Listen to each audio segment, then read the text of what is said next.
Don't forget, we got a lot of hostages out. So now we're down to the final hostages, and they know what happens after you get the final hostages. And basically, because of that, they really didn't want to make a deal.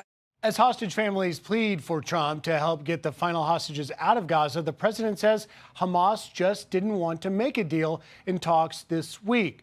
For more, let's bring in Fox News contributor and former Secretary of State Mike Pompeo. Mr. Secretary, thank you for taking time.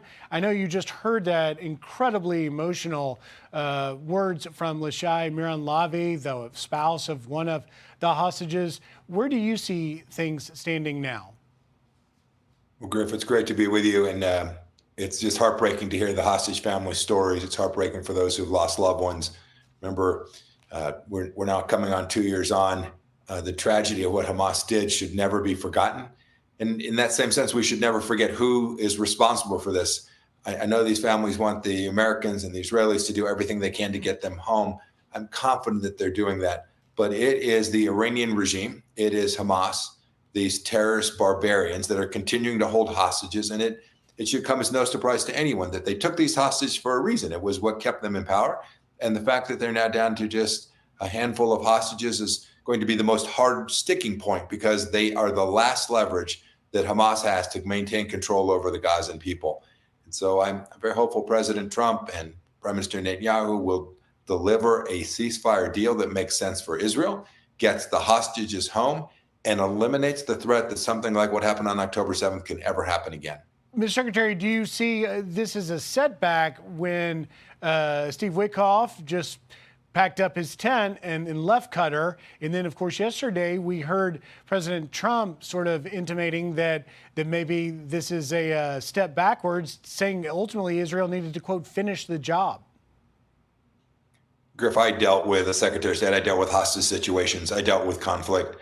What you can see is the reminder that evil roams the earth, that these guys haven't given up their intention. That is, neither Hamas nor the regime in Iran has actually given up any intention to continue to destroy Israel.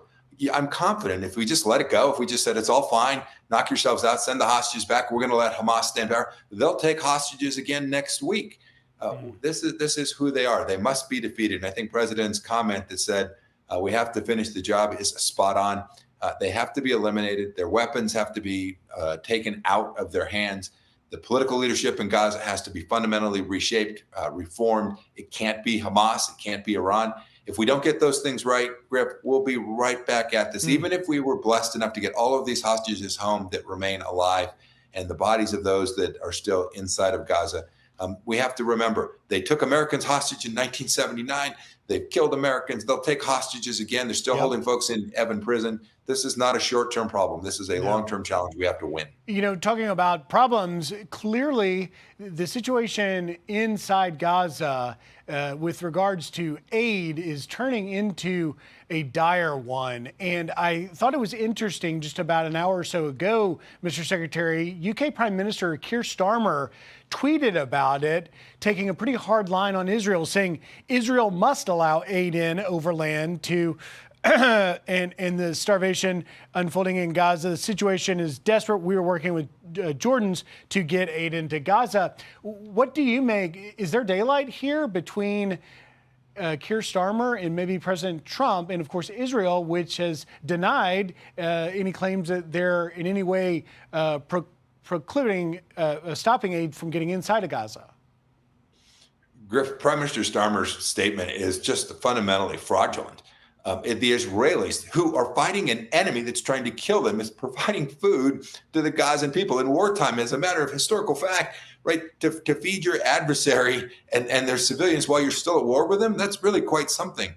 Not only that, the Israelis have provided infrastructure so that that food can actually reach the Gazan people. It is the United Nations, the Europeans that have funded UNRWA, that have allowed this food to fall into the hands of Hamas, which provided the very money that killed Americans and Israelis. And so Prime Minister Starmer has this just absolutely backwards. The Israelis are trying to get food in. They're working with the Global Humanitarian Fund to actually achieve that. They need to make sure that that food actually gets to the Gazan people, that Hamas doesn't use this food to steal it, sell it, rearm, and kill and terrorize the region again. Well, it's certainly going to be an interesting conversation between President Trump and Prime Minister Keir Starmer when it comes to this topic. Former Secretary of State Mike Pompeo, thank you for taking time. Griff, thank you. Have a nice weekend, sir. You too. Hey everyone, I'm Emily Campagno. Catch me and my co-hosts Harris Faulkner and Kaylee McEnany on Outnumbered every weekday at 12 p.m. Eastern, or set your DVR. Also, don't forget to subscribe to the Fox News YouTube page for daily highlights.